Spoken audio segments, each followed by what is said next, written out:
Bonjour à tous. Merci d'avoir répondu à notre invitation pour ce webinaire. Je suis Christophe Préau, directeur du site touteleurope.eu, site d'information pédagogique sur les questions européennes, et je vais modérer cette conférence dédiée à la transition écologique et ses enjeux en Europe, organisée à l'occasion des 5 ans de l'accord de Paris. Alors pour nous en parler, nous avons le plaisir de recevoir deux invités.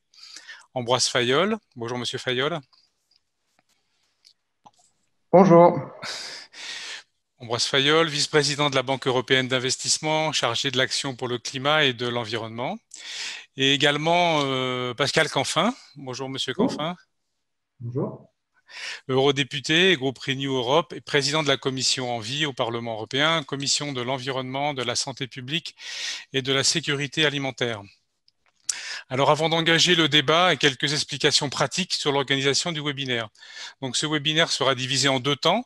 Un temps d'échange entre les deux invités pendant environ 30 minutes, puis un temps de questions avec le public pendant environ 25 minutes. Vous pourrez donc poser vos questions et vous pouvez les poser d'ores et déjà via le module Q et R, questions-réponses, qui doit être dans la barre d'outils, peut-être en bas de votre écran. Alors n'hésitez pas à poser vos questions et à challenger nos intervenants. Barthélémy, qui est avec moi, rédacteur web à toute l'Europe, qui m'accompagne, synthétisera les thèmes et posera les questions à nos invités.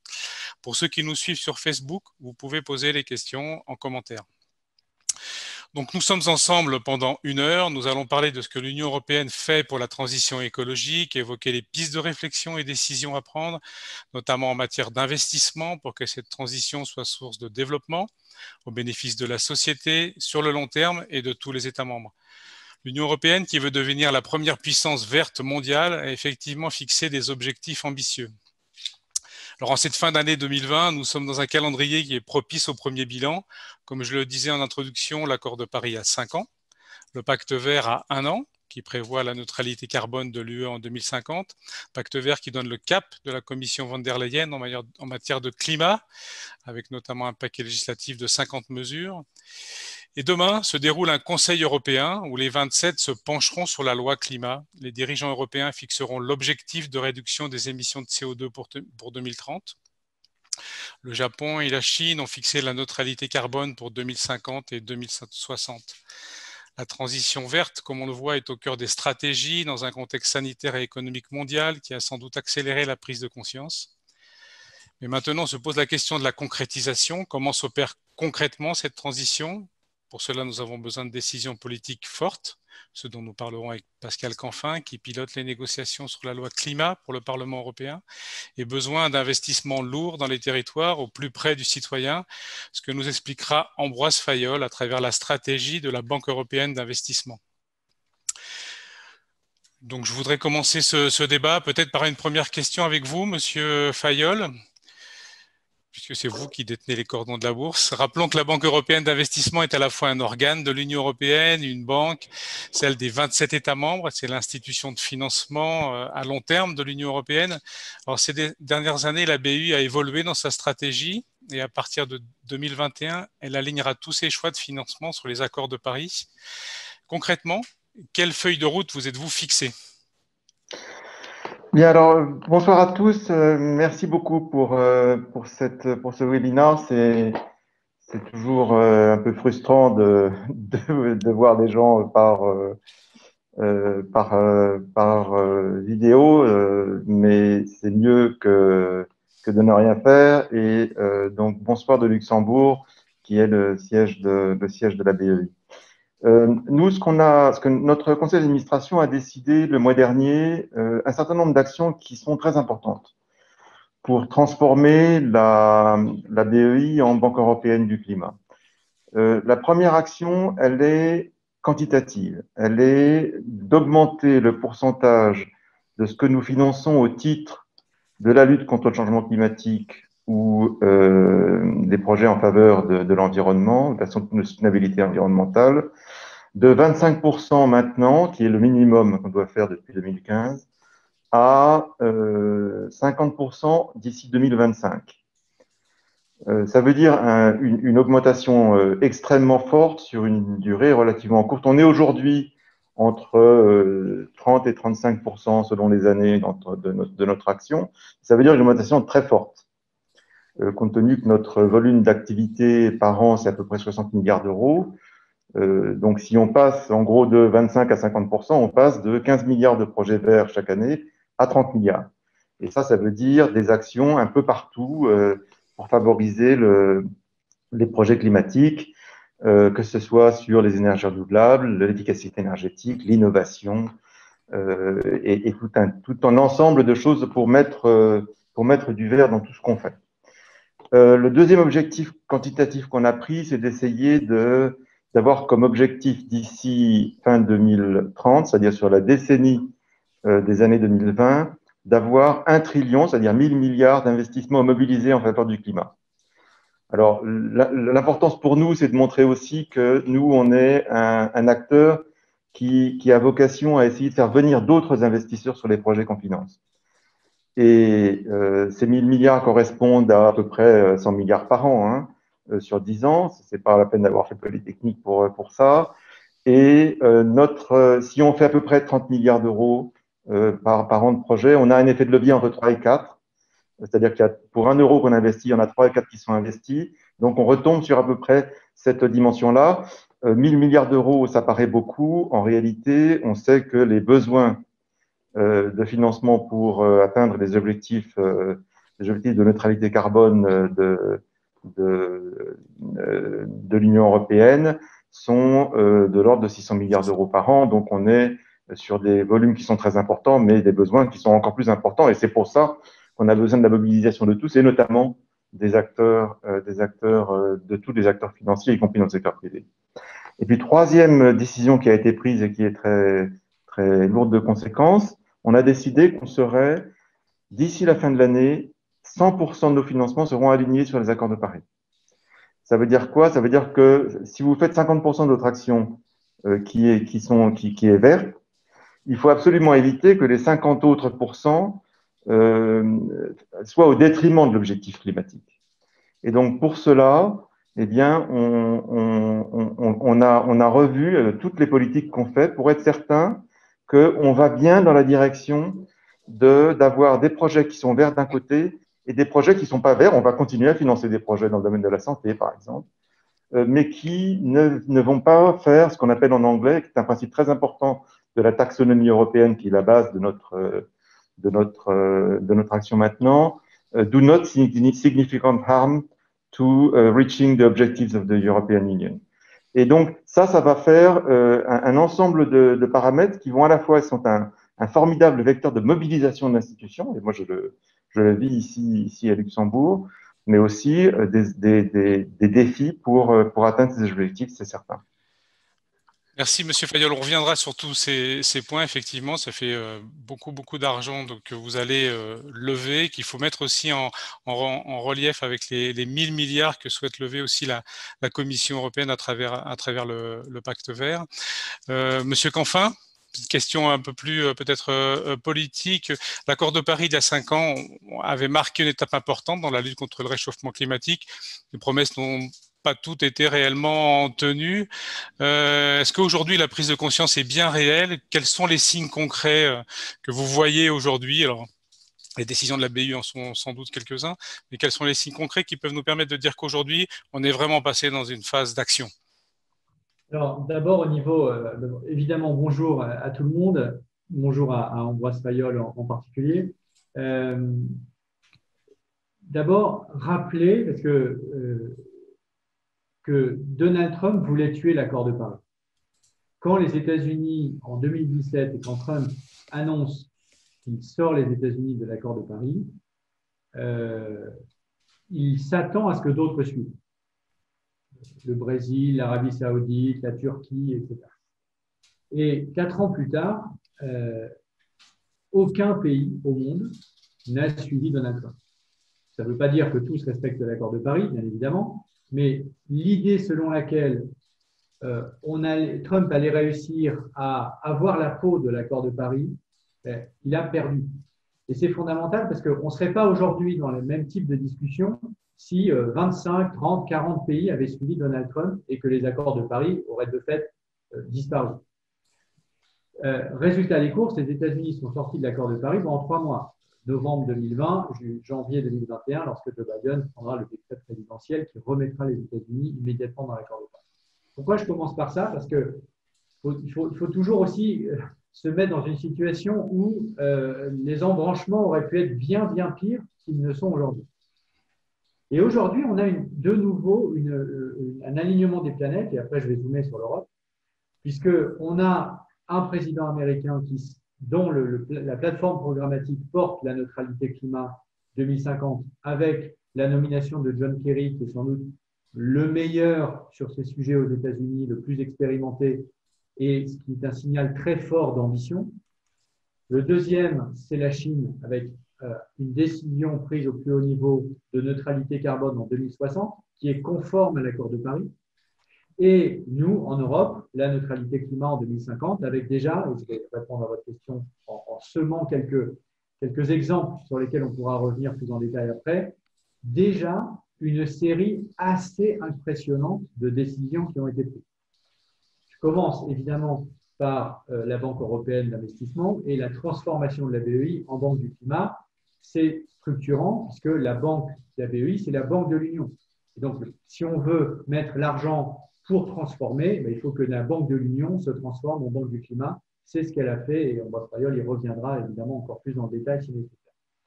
Le deuxième élément, c'est une décision que nous avons prise, et je pourrais vous en citer plein, une décision que nous avons prise hier.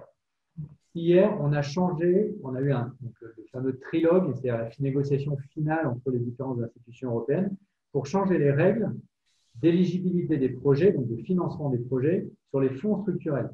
Les fonds structurels, je rappelle, c'est 240 milliards d'euros le fonds FEDER. Qu'est-ce qu'on a dit? Fin de financement des fossiles, tout fossile en 2025. Dès aujourd'hui, tout fossile sauf le gaz, avec des conditions extrêmement restrictives, donc pendant 4 ans, uniquement 4 ans, uniquement si ça remplace du charbon, uniquement si ça respecte le principe de la taxonomie auquel faisait référence Ambroise Fayol, c'est-à-dire pas plus de 270 grammes de CO2 par kilowattheure, et uniquement donc jusqu'en 2025. Donc c'est pour vous donner 2 exemples très différents, mais qui rentrent dans le dur. Et je vous donne un 3e exemple. Et puis après, j'arrête et je pourrais vous faire, on y reviendra plus en détail, la fin de la commercialisation des voitures thermiques, essence ou diesel. C'est la proposition de la Commission européenne qui arrivera formellement en juin 2021 et qui a été présentée aujourd'hui même dans la stratégie mobilité présentée par Frans Timmermans. Donc, en 2035, il ne sera plus possible de commercialiser en Europe des voitures thermiques. Il n'y aura que des voitures électriques et des voitures hybrides, parce qu'on va mettre un standard de CO2 tellement élevé que seules les voitures, tellement bas, comme on veut, tellement bas que seuls les standards, les voitures électriques et hybrides pourront le respecter. Ça, c'est dans 15 ans. Ça peut paraître loin. Mais si on fait un petit rétro-planning, 15 ans, ça veut dire que quand vous achetez une voiture, généralement, vous espérez la revendre. Et donc, ça veut dire que la durée de vie d'une voiture, avec le marché primaire, puis le marché de l'occasion, puis éventuellement même le 3e marché de l'occasion et l'occasion, c'est entre 7 et 10 ans. Ça veut dire qu'à partir de 2025-2028, ça, pour le coup, c'est demain matin, lorsque vous allez acheter une voiture essence ou diesel, vous ne serez plus sûr de pouvoir la revendre sur le marché de l'occasion. Et donc, sa valeur va considérablement diminuer. Et donc, ça vous donne un intérêt immédiat, en plus de toutes les subventions qui existent, etc., à passer sur l'électrique.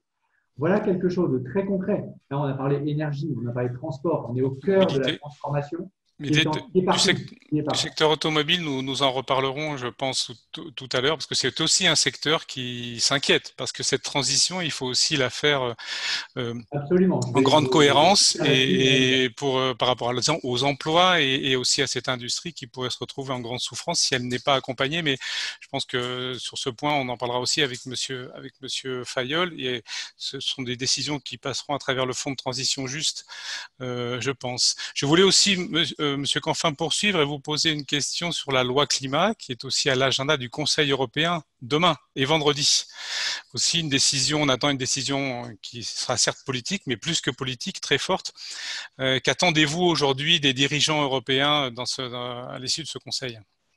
Alors, d'abord, la bonne nouvelle, c'est qu'il semble qu'on arrive à trouver un accord sur le premier blocage au Conseil qui était sur l'état de droit et le financement du plan de relance. Parce que dans un Conseil européen, tous les dossiers, même s'ils sont a priori indépendants les uns des autres, se retrouvent liés dans une négociation. Et donc, il fallait absolument débloquer le veto polonais et hongrois qui menaçait le plan de relance.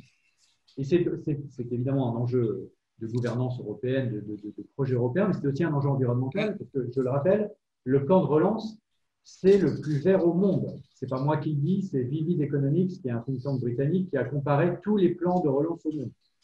Et de très loin, on est le plus vert au monde. Et on va faire entre 37 et 40% d'investissement pour le climat dans ces plans. Et on va en plus faire ce qu'on rappelait déjà, c'est-à-dire le principe de ne pas nuire pour tout le reste. Parce qu'évidemment, ce serait trop facile de dire je fais 37% de vert, et alors pour les 63% restants, je fais n'importe quoi. Non, c'est non seulement je fais 37 à 40% de vert, c'est encore en négociation quelques jours, mais en plus, je ne nuis pas pour tout le reste. Donc ça, c'est le premier élément, c'est le plan de relance. Encore là, c'est je mets l'argent où on veut aller vers la transition. On est dans le dur. On parle de 700 milliards d'euros. 700 milliards d'euros. Et le deuxième élément, effectivement, c'est Je redis juste, Monsieur Fayol a bien précisé tout à l'heure les objectifs. Il faudrait 650 milliards d'euros par an pour arriver aux objectifs. Non, il faut 650 milliards d'euros publics et privés. Publics et privés. Et c'est très important. C'est que moi, je ne fais pas du tout partie de ceux qui pensent que 100% de la transition doit être financée par nos impôts. Je pense qu'on aurait un petit problème d'acceptabilité publique et je suis le premier à dire que ce serait certainement impossible. Et je pense que vos impôts, ils prendraient un coup aussi. Et donc, qu'est-ce qu'il faut faire? Il faut que l'argent public soit utilisé à bon escient, d'ailleurs qu'il arrête de nuire, c'est ce qu'on vient de dire. Ensuite, qu'il qu'il crée des nouveaux modèles économiques pour ensuite mobiliser l'argent privé de façon à créer ce cercle vertueux qui fait qu'on atteint les objectifs financiers dont on vient de parler. Là, je ne parlais que de l'argent public, celui sur lequel on a directement la main. Et je finis sur la loi climat. La loi climat. Qu'attendez-vous justement des dirigeants européens Ce qu'on attend très clairement vendredi, et c'est un élément fondamental, et je pense qu'on va y arriver, c'est l'adoption d'un nouvel objectif climat rehaussé pour 2030, passant l'objectif de moins 40% à au moins moins 55%. Et comme vous le savez, le Parlement européen, à mon initiative, a même voté la version de la loi climat allant jusqu'à moins 60%. Le Conseil n'ira probablement pas jusque-là. Le minimum qui, je pense, est l'objet d'un compromis, c'est au moins 55%. On va donc passer d'un objectif de moins 40 à moins 55%. C'est considérable. C'est absolument considérable. Et c'est l'augmentation de cet objectif qui va justement permettre ensuite d'adopter toutes les nouvelles règles du jeu dont je parlais à l'instant uniquement en citant les voitures, mais c'est pareil pour l'agriculture, c'est pareil pour les bâtiments, c'est pareil pour l'aviation, etc. Et tout ça va découler de la décision de vendredi. C'est pour ça qu'elle est fondamentale, parce que dans l'hypothèse où nous ne prendrions pas cette décision, ça veut dire qu'il n'y a pas de nouvel objectif, ça veut dire qu'on met un coup d'arrêt brutal à la dynamique que nous avons enclenchée. Je pense qu'on sera, j'espère… Vous avez des indices sur la décision. Je pense que ça va bien se passer et on fera le petit compromis qu'il faut avec la Pologne pour mettre tout le monde à bord. C'est aussi ça l'Europe. Et ensuite, on va continuer à avancer. Très bien, merci Monsieur Canfin. Justement, je voulais rebondir avec Monsieur Fayol concernant la BEI, puisque Monsieur Canfin a commencé à évoquer certains secteurs concrets sur lesquels il faudrait avancer dans la transition. Comment est-ce que la BEI, justement, dans sa nouvelle feuille de route, définit un projet dit vert? Quel type de projet allez-vous de facto abandonner, puisque certains secteurs économiques s'inquiètent aussi déjà de cette transition? Alors, plusieurs choses là-dessus. Plusieurs choses là-dessus pour être concret. Nous, quand on parle de lutte contre le changement climatique, on parle d'actions qui contribuent à l'atténuation des émissions de gaz à effet de serre. Pensez aux projets d'énergie renouvelable, d'amélioration de l'efficacité énergétique des bâtiments ou des industries, aux projets de mobilité verte ou d'amélioration des pratiques agricoles, pour donner quelques exemples. On parle également de soutien aux actions qui permettent de s'adapter aux effets néfastes du changement climatique. Par exemple, que ce soit des effets ponctuels comme les inondations ou des effets chroniques comme l'élévation du niveau des océans. Et ces projets peuvent prendre la force soit de renforcement de protection des infrastructures, soit de financement de technologies qui permettent de mieux gérer l'utilisation de l'eau dans les zones où elle devient rare, par exemple. Et puis, en matière de lutte contre la dégradation environnementale, on parle de projets qui permettent l'utilisation durable et la protection des ressources en eau, la transition vers une économie circulaire, y compris la prévention des déchets et le recyclage, la prévention et le contrôle de la pollution, la biodiversité, des écosystèmes, etc. La deuxième chose que je voudrais dire, c'est que il y a un sujet très important dans cette dimension-là, qui est celui de la taxonomie européenne. Parce que l'un des éléments très positifs qui est en train de se mettre en place, c'est Pour nos qu'on est en train de auditeurs, peut-être, l'un de vous définit la taxonomie européenne? c'est d'avoir un langage commun. Oui. Quand on parle de climat et de conditions Ce qui pour que les fixe des projets lignes soient ou justement pas. par Voilà. rapport à l'industrie pour avoir chacun justement un langage et des temps de décision Exactement. communs. C'est une classification qui permettra aux entreprises et aux investisseurs d'avoir un langage et un langage commun pour déterminer les activités économiques qui peuvent être considérées comme durables sur le plan environnemental. Et ça, c'est très important à mon avis pour deux raisons. La première, c'est que d'abord, ça évitera la confusion pour les investisseurs. Et donc, c'est à mon avis très positif en termes de renforcer l'intérêt parce que les gens savent qu'on n'entend pas des choses très différentes sur qu'est-ce qui est bon pour le climat, qu'est-ce qui n'est pas bon pour le climat, en fonction de la classification que vous avez décidée pour votre institution. Et puis la deuxième chose, c'est que l'une des évolutions très positives qu'on a vues dans la période récente, c'est le développement extrêmement rapide des obligations vertes et des obligations plus généralement liées aux objectifs d'environnement sociaux, voilà, et des SDG bonds, etc. Enfin, tout ce qui touche autour de ce qui est soutenabilité et environnement. Et l'un des composantes importantes, c'est aussi de pouvoir dire, et d'ailleurs, ça vient notamment de la part des jeunes investisseurs, ce changement, qui y attachent beaucoup plus d'importance et qui veulent que leur investissement ait quelque part plus de sens. Hein. Et ça, c'est un développement auquel on croyait. On a été, je le dis d'autant plus que j'y étais pas, mais la première institution en 2007 à émettre une obligation verte à l'époque, c'était considéré comme assez osé. Aujourd'hui, c'est considéré comme parfaitement normal. Et même, ça fait partie des éléments de stratégie d'un certain nombre d'émetteurs. Mais en face, il faut avoir des éléments qui puissent dire ce que vous financez, c'est effectivement quelque chose qui sont des investissements vraiment verts. Vraiment vert. Hein. Et Justement, donc, pour éviter le greenwashing ou des éléments comme cela, eh bien, avoir un langage commun, c'est très positif.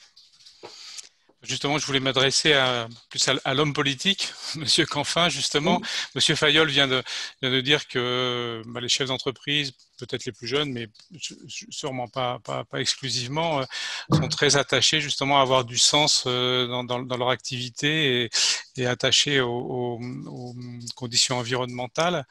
Alors, comment justement faire en sorte, quels investissements recommanderiez-vous en priorité? Comment faire en sorte que l'on puisse assurer justement cette transition juste pour tous vers une économie plus durable?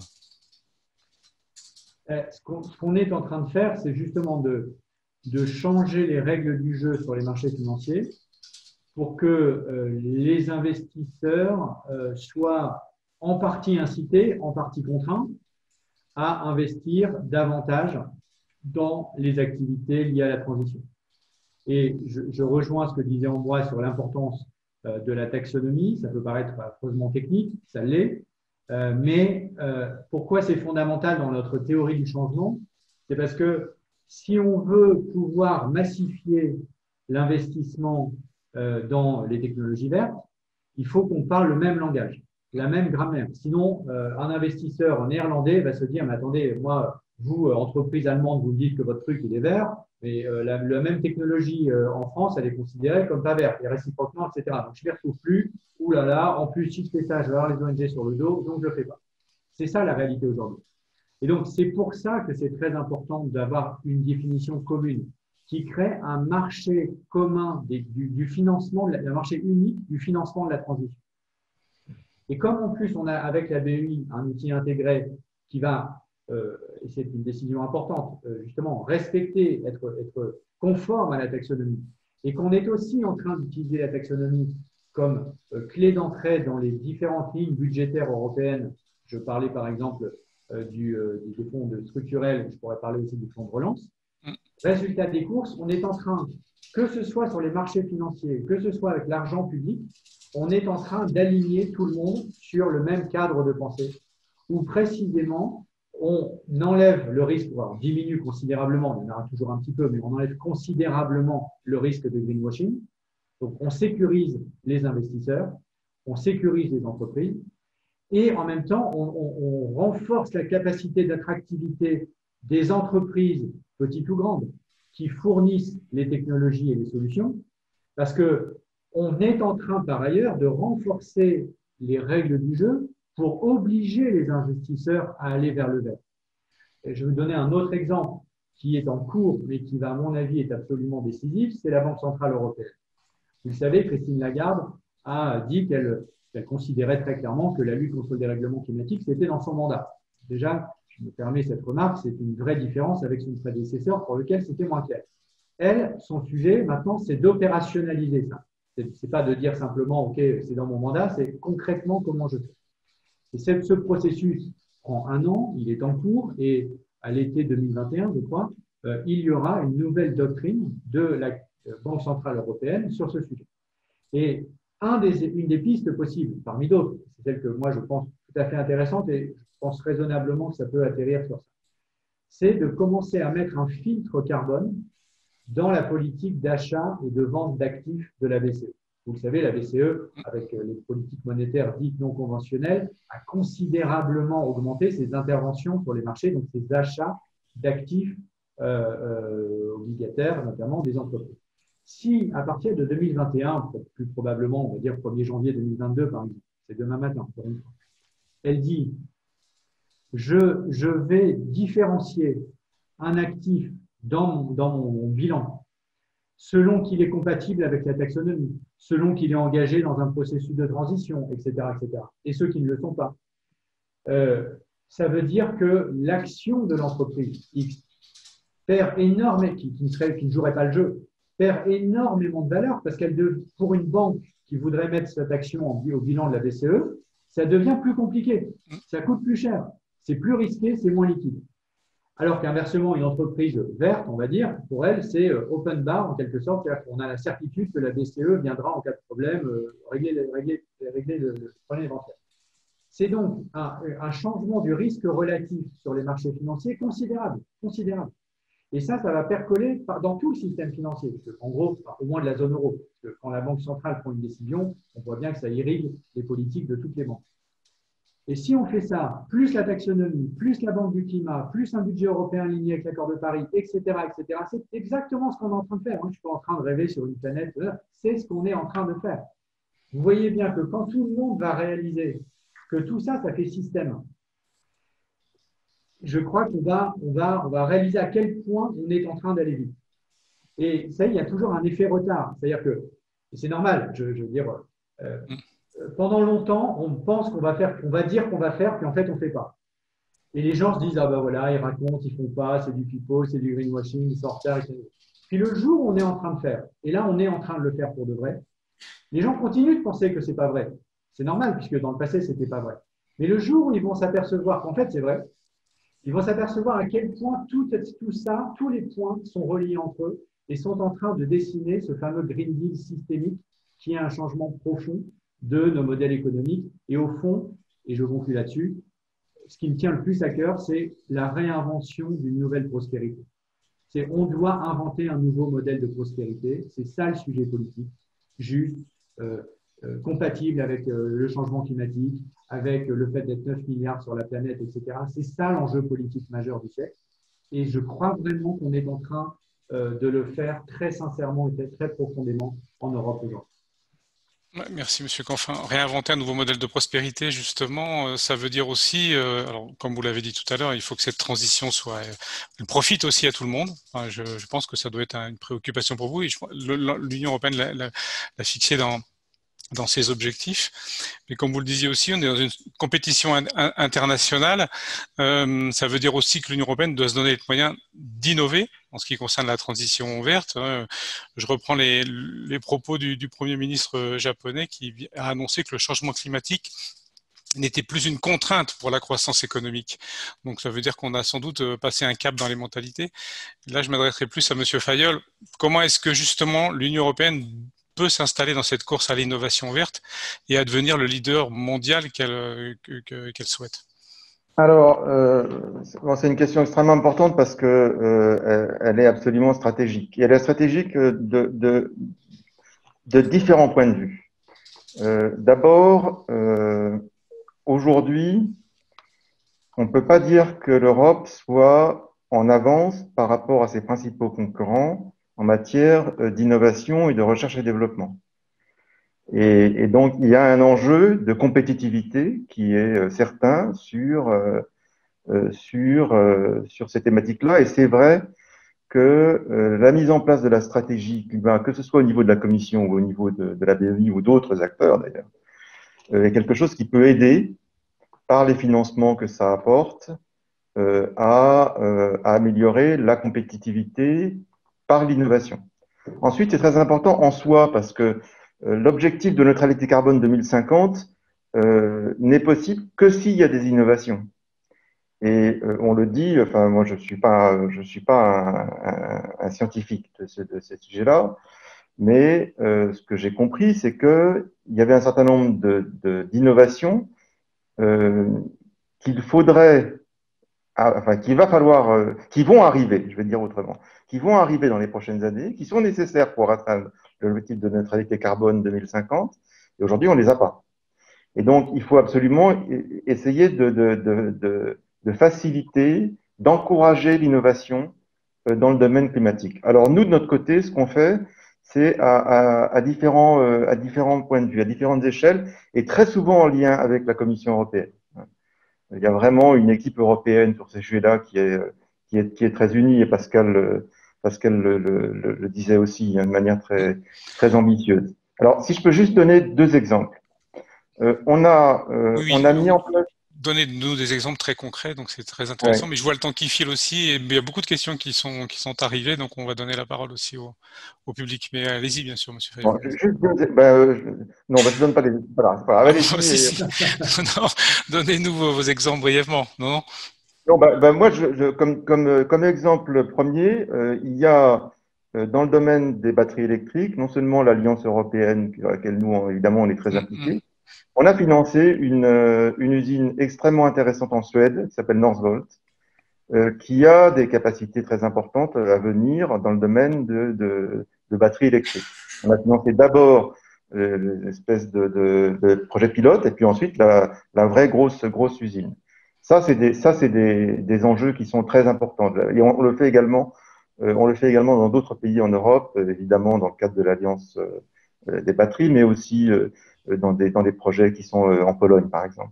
Et puis, deuxième exemple, beaucoup plus en amont, on a mis en place avec la Fondation Gates un projet, et la Commission européenne, avec le commissaire Moedas à l'époque, qui était commissaire à la recherche, un projet qui s'appelle Breakthrough Energy Venture, qui finance des projets dans le domaine de l'énergie qui sont presque plus que early stage.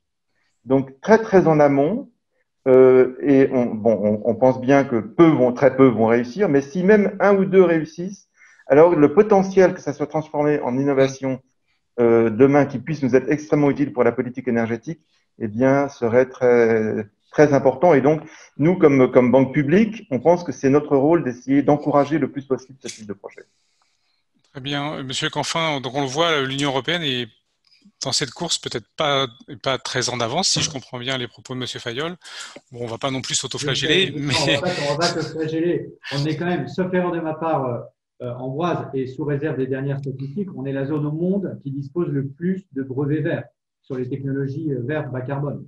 Donc, on pourrait toujours être meilleur, et Dieu sait si on y travaille sur l'hydrogène, etc. Mais néanmoins, on a quand même un portefeuille de technologies que d'autres peuvent nous envier. Cette recherche, elle va poursuivre dans cette ligne. est un élément qui peut être très important pour la compétitivité de l'Europe au-delà de l'aspect climat.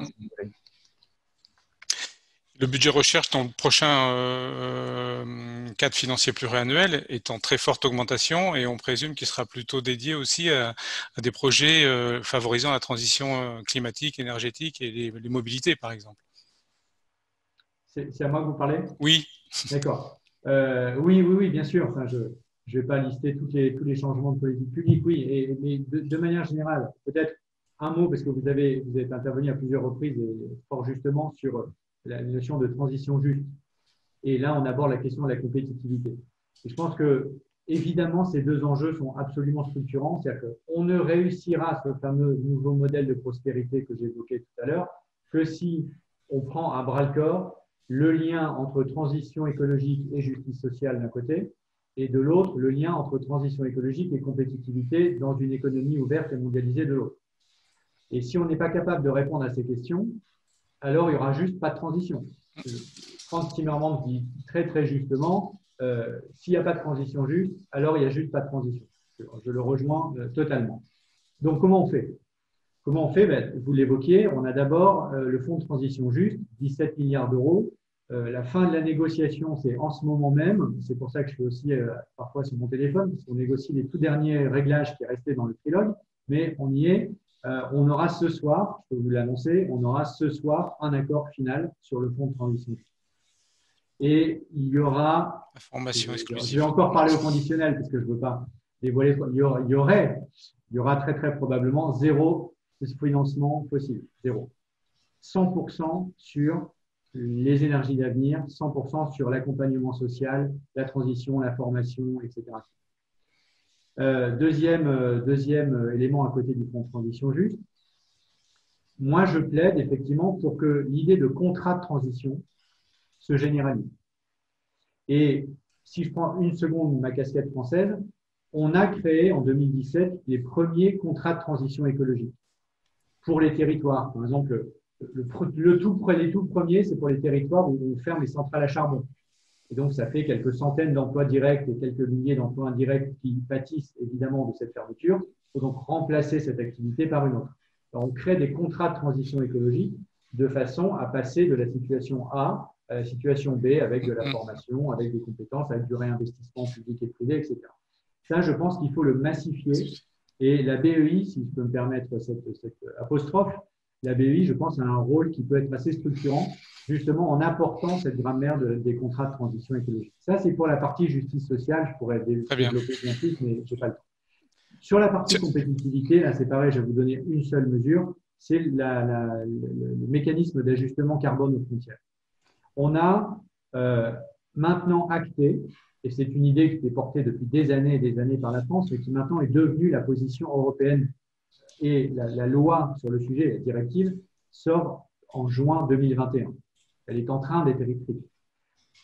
Le fait que nous allons certes augmenter le prix du carbone, mais nous allons protéger nos entreprises d'une sorte de dumping climatique qui aurait comme conséquence de les sortir du marché. Et donc, nous, on perdrait tout, les emplois, les entreprises et les émissions qui partiraient ailleurs pour ensuite être réimportées chez nous. Bien nul pour le climat et pour l'économie. Et ça a été longtemps un tabou. Ça a été un tabou. Aujourd'hui, c'est la position officielle de l'Europe pour vous donner encore un exemple de plus de ce changement structurel qui est en train d'être mis en œuvre. Très bien, merci Monsieur Canfin. Le temps file malheureusement. Barthélémy, nous allons passer aux questions du public qui sont nombreuses. Alors dans vos interventions, vous avez déjà répondu à certaines. Barthélémy, la question principale peut-être. Tout à fait, oui. La question qui ressort très principalement des échanges qu'ont pu avoir le public jusqu'ici, c'est vraiment sur cette histoire de taxonomie verte. Donc voilà, vous l'avez évidemment largement développé jusqu'ici, mais le public s'interroge vraiment beaucoup sur l'usage, le financement, le soutien de l'Union européenne au projet gazier. Donc je pense qu'il serait bon pour l'un comme pour l'autre peut-être d'expliquer, de réexpliquer la position politique de l'Union européenne à ce sujet. Avec il nous reste peu de temps, enfin encore 15, Voilà. une vingtaine de minutes, donc des réponses brèves et concises et pratiques. Merci. Qui commence? Allez-y, vous avez la parole. Oui, bon, très bien. Donc, la question, c'est le financement du gaz en Europe, c'est ça? Voilà, c'est plusieurs personnes dans le public qui trouvent ça assez révoltante pour certains, ou d'autres s'interrogeant vraiment sur le sens, en fait, la logique du Absolument. financement de Donc, ces projets. quel est le sujet? Beaucoup de pays sont favorables au zéro financement public du gaz en Europe. C'est le cas de la France, par exemple, c'est le cas d'Espagne. Certains pays, certaines forces politiques au Parlement européen, notamment le PPE et le groupe des conservateurs, sont favorables en gros à l'idée par principe que le gaz, c'est une énergie de transition. Et donc c'est bien, parce que ça émet moins que le charbon. Sur ces deux positions, je dirais, extrêmes, moi personnellement, ça ne vous surprendra pas, je suis plutôt sur la première. Et c'est évidemment le sens de l'histoire. Et c'est ce qu'on est en train de faire. La BEI, c'est zéro fossile, mais si ça remplace du charbon, et uniquement si ça remplace du charbon, alors le gaz compatible avec la taxonomie, donc en dessous de 270 grammes de CO2, qui remplace du charbon à 1000 grammes à peu près de CO2, donc un gain de 5, on va dire 4 fois pour simplifier, 3 fois, 4 fois. Donc c'est un gain immédiat d'émissions de CO2 en Pologne, en Roumanie, en Bulgarie, là où il y a encore beaucoup de charbon. Je rappelle, 80% de l'électricité polonaise est à base de charbon, pas une taille. Dans ce contexte-là, l'idée, c'est de dire, dans un temps limité, ce qu'on vient de dire, le compromis européen qu'on vient de trouver, c'est qu'en 2025, 4 ans, alors c'est logique de financer du gaz quand ça remplace du charbon et que c'est la meilleure technologie disponible. Mais par contre, à l'inverse, ce qu'on veut éviter, c'est ce qu'on appelle les stranded assets. Si vous l'effet lock-in, excusez-moi, je n'ai pas le français pour ça, c'est-à-dire de se retrouver piégé dans 5 ans, 10 ans, 15 ans, 20 ans, parce que 270 grammes de CO2 par kilowattheure, certes, c'est moins que 1000, le charbon, enfin, ce n'est pas zéro. Et donc, ce qu'il faut faire, c'est prendre le gain tout de suite, là où ça fait sens, et uniquement là où ça fait sens, et ensuite être capable d'en sortir dans 10 ans, dans 15 ans, sur ces infrastructures qu'on est en train de lancer maintenant, de façon à pouvoir se dire, mais elles s'arrêtent et ces infrastructures auront bien été, dans des cas très précis, des infrastructures de transition pour laisser la place aux renouvelables, à l'efficacité énergétique, voire à l'hydrogène vert demain, etc. Et c'est ce petit moment-là, sur des champs très restreints. Je rappelle que les régions dites fortement dépendantes du charbon, c'est 21 régions en Europe.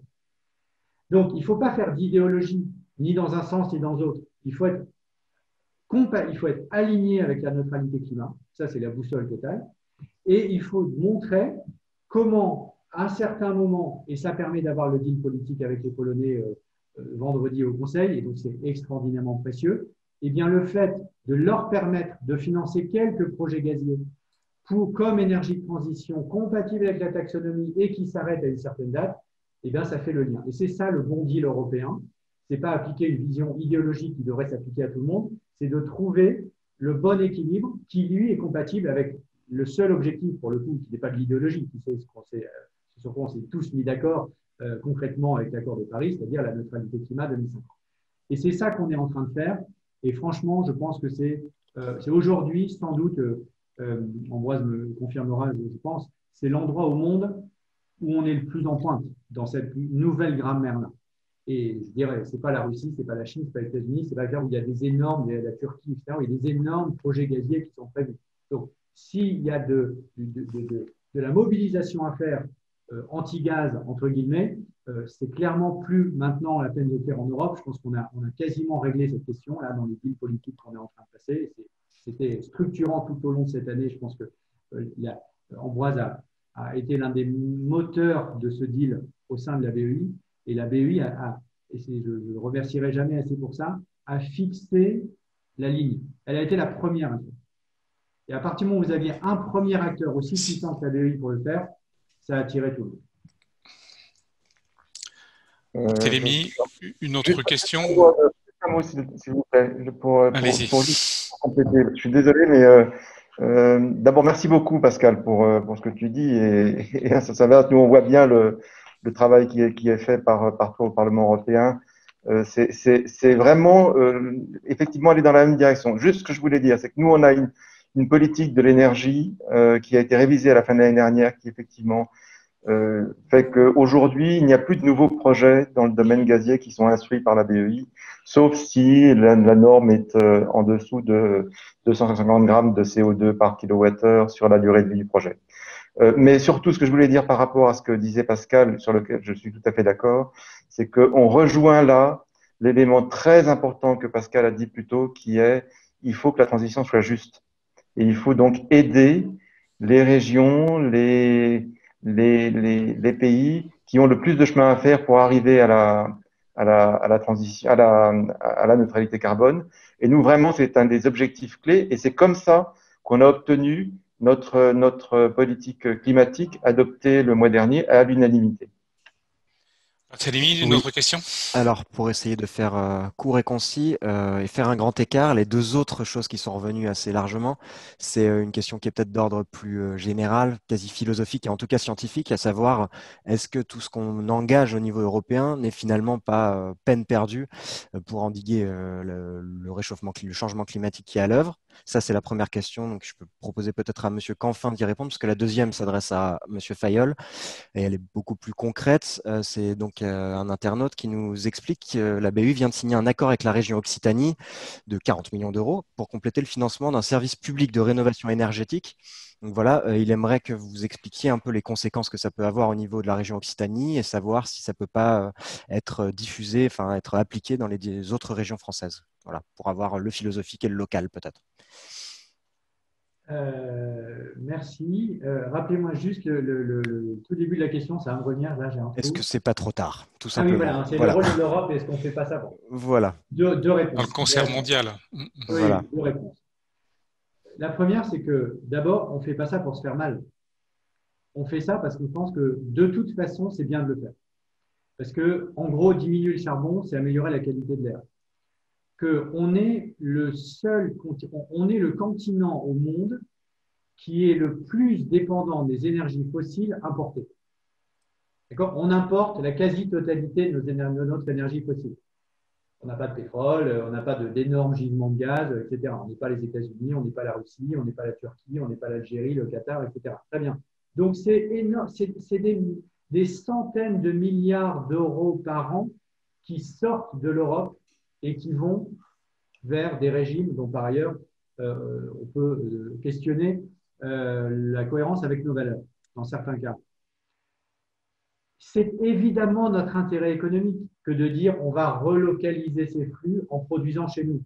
Parce que les voitures électriques, on est capable de faire des batteries chez nous et on est capable de faire de l'économie circulaire donc chez nous. On est capable de faire des renouvelables dont le vent est chez nous, le soleil vient chez nous, etc. etc. Donc c'est profondément notre intérêt économique. C'est pour ça que même dans l'hypothèse où personne d'autre ne le ferait, moi je continuerai à défendre qu'il faut le faire. Et puis après, il y a le deuxième élément, qui est évidemment l'enjeu climatique. C'est qu'on représente un peu moins de 10% des émissions de CO2. Donc, d'un point de vue factuel, votre internaute a raison. On serait même à zéro, on n'aurait absolument pas résolu le problème du changement climatique dans le monde. Donc, on va se dire, mais pourquoi on fait tout ça? D'une part, parce que c'est notre intérêt, et d'autre part, parce qu'il faut emmener. Il y a une question de leadership. Si nous, qui sommes la zone parmi les plus riches au monde, qui sommes par ailleurs un des émetteurs historiques les plus importants et donc ayant le plus de responsabilité dans cette situation, même si aujourd'hui on ne fait plus que 10%, si on prend les émissions historiques, c'est beaucoup plus. Si nous, on ne le fait pas, si nous, on n'invente pas ce nouveau modèle, si on n'investit pas dans les technologies vertes, comment peut-on demander aux Chinois, aux Indiens, aux Brésiliens, etc., de le faire? Ils ont une réponse absolument toute trouvée, qui est de dire, les gars, commencez d'abord, nous, on verra plus tard. Et donc, c'est pour ça qu'on a un effet d'entraînement qui est absolument décisif. Et si nous, on est capable de montrer que ce nouveau modèle de prospérité, il est désirable, il est juste, il est efficace, il est bon pour nos entreprises, alors on aura inversé la logique.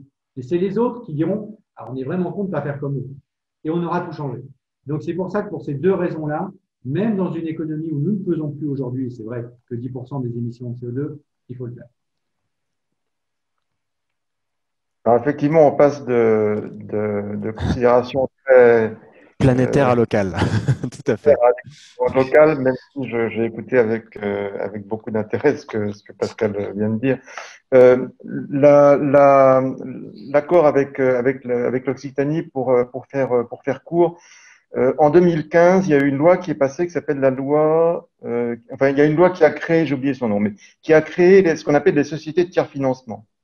Le problème, c'est quoi? C'est que quand vous avez la rénovation thermique des habitations privées est un des grands enjeux pour atteindre les objectifs climatiques. Si vous achetez une maison, un appartement, votre banque vous prêtera sans trop de problèmes pour l'ensemble et intégrer une partie rénovation de la toiture, des fenêtres, etc. Si vous demandez à faire un investissement uniquement de cette nature-là, le problème, c'est que souvent, votre banque va vous dire, écoutez, le volume du prêt est trop petit, c'est des prêts sur une très longue durée, il y a une instruction qui est compliquée parce qu'il faut regarder à quel type d'aide vous avez droit ou pas, etc. Donc, on a mis en place depuis 2015 en France, avec certaines régions qui étaient intéressées, hein, c'était le cas notamment de la région à l'époque, ça existait encore Picardie, devenu maintenant Hauts-de-France, il y a eu Nouvelle-Aquitaine, et puis on l'a fait aussi avec l'Île-de-France, et plus récemment donc avec Occitanie, la création de sociétés régionales dont le seul objet, qui sont régulées par l'autorité prudentielle, hein, dont le seul objet, c'est de faire des prêts qui sont pour la rénovation thermique d'habitations ou d'appartements. Et ces prêts donc permettent de se focaliser souvent, par exemple c'est le cas dans la société qui s'appelle la SP2E qui est en Picardie, ou qui maintenant est sur les Hauts-de-France, ça permet aussi d'avoir une action qui vise des publics qui ne sont pas forcément des publics qui ont un accès bancaire facile et qui peuvent rénover. Et ce qu'on a vu sur la FP2E, ce que je trouve très intéressant, c'est que en réalité, 80% du remboursement du prêt, c'est des prêts, correspond à l'économie sur la facture d'électricité. Et donc, il y a un vrai avantage à ce type de structure. Alors, il y en a beaucoup d'autres qui se développent et on essaye tous de regarder les uns les autres en Europe. D'ailleurs, une des choses sur lesquelles on essaye de progresser plus vite. Quelle est la structure qui est effectivement, comme vous le disiez, hein, et comme on dit en mauvais français, réplicable? Qu'est-ce qui marche dans certains pays ou qui ne marche pas et qui marcherait ailleurs? Cette structure-là, elle a été regardée comme très intéressante par pas mal d'autres pays en Europe.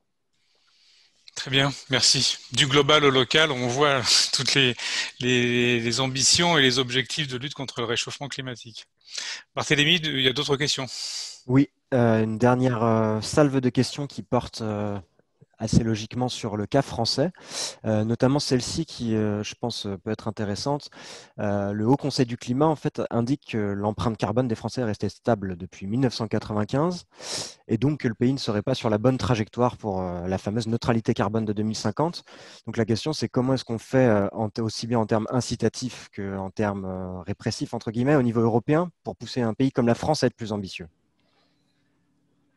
Alors, il y a deux choses différentes. La neutralité carbone, ce sont nos émissions domestiques. D'accord? Et ça, en gros, ça implique de baisser de 3% par an nos émissions chaque année pour atteindre la neutralité carbone. Ça, c'est le fameux objectif de moins 55% d'ici 2030. Et là, pour le coup, ça concerne tous les pays européens et toutes les règles européennes qui vont en découler. J'en évoquais rapidement quelques-unes tout à l'heure. Puis, il y a un deuxième sujet qui est les émissions importées. En gros, ça consiste à… Et malheureusement, c'est évidemment parfaitement vrai, les chiffres du Haut Conseil pour le climat sont vrais, ils sont vrais pour la France, mais ils sont vrais pour absolument tous les pays développés. Alors, parlons uniquement des pays européens qui sont vrais pour tous, à savoir qu'on a transféré des émissions de chez nous vers essentiellement l'Asie du Sud-Est et particulièrement la Chine. Et ça implique… et pourquoi c'est pas… pour l'instant, je dirais que c'est la nouvelle frontière. Parce que ça implique deux choses. D'abord, ça implique de considérer qu'on est aussi responsable d'une partie des émissions qui sont en Chine. Or, toute la logique onusienne, toute la logique des conventions de l'ONU, de l'accord de Paris, etc., c'est exactement l'inverse. C'est de dire qu'on est responsable des émissions qui sont chez soi, sur son territoire. Et dans une logique de souveraineté nationale classique qui est celle des négociations internationales. Et donc, ça implique de changer de logique. Et ça va prendre un petit peu de temps. C'est d'ailleurs pour ça que j'ai moi-même introduit dans la loi climat, j'espère qu'on ira au bout, un amendement qui est passé en plénière in fine, donc qui est sur la base de négociations maintenant, pour obliger la Commission européenne à produire des données qui ne soient pas simplement nos émissions domestiques, mais notre empreinte carbone. Exactement ce que vient de faire le Haut Conseil pour le climat pour la France. Puis le deuxième élément, c'est du coup, quand on rentre là-dedans, la question fondamentale, c'est le commerce. Parce que si on importe des émissions chinoises, c'est parce qu'on importe des biens de Chine. Donc la question est commerciale. C'est pour ça d'ailleurs que ça a été un tabou dans les conventions de l'ONU. Parce que jusqu'à présent, c'était on ne touche pas au commerce. Et on est en train de craquer ça.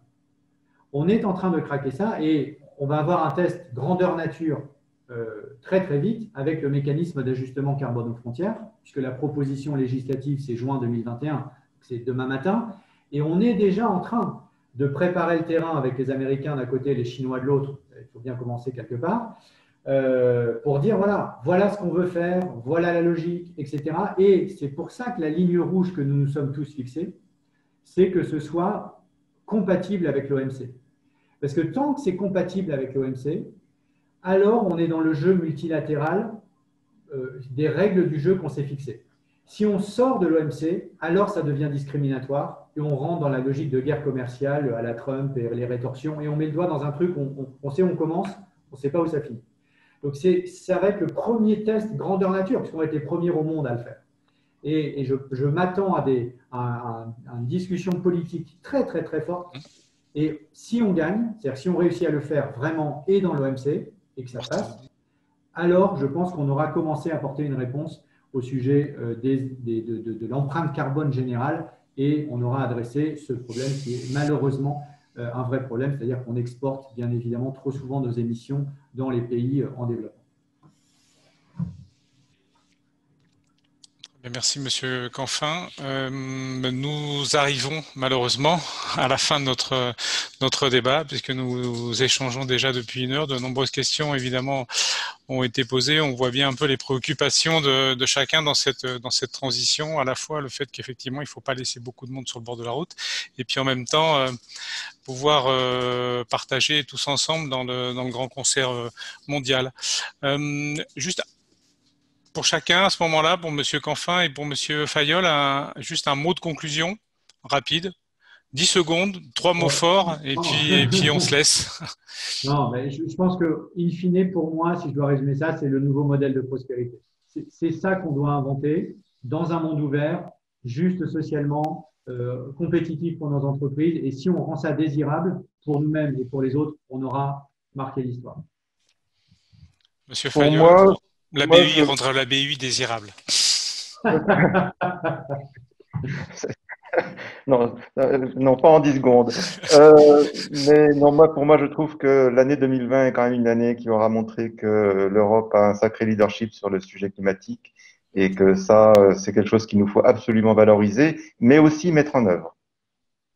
Très bien. Oui, passons à l'action concrète maintenant, mais je pense que… On y est. Non, il ne faudrait surtout pas que la conclusion, ce soit l'action concrète, c'est pour demain. Franchement, oui, on est en plein dedans, à tel point, je pense que les audits, enfin, ceux qui nous regardent, et je pense que la majorité des citoyens européens ne réalisent même pas tout ce qu'on est en train de faire. Et quand ils vont commencer à le réaliser, ils vont voir l'ampleur du changement, il va y avoir un effet waouh qui va arriver. Effet waouh, au sortir du confinement, j'espère. Donc, écoutez, je vous remercie vraiment de cet échange assez libre, je pense, dans la parole. Remercier aussi toutes les personnes qui ont assisté, qui étaient nombreuses à ce débat. Nous diffuserons donc bientôt là une slide s'installe à l'écran avec des liens de toute l'Europe sur le sujet de la transition écologique et tous les articles que vous pouvez retrouver et lire chez nous. Merci encore. Vous avez été nombreux à suivre cette téléconférence. On se retrouve pour d'autres webinaires, toujours sur les sujets et les questions européennes avec toute l'Europe. Et vous pouvez évidemment revoir cette conférence sur YouTube. Merci à tous et à très bientôt.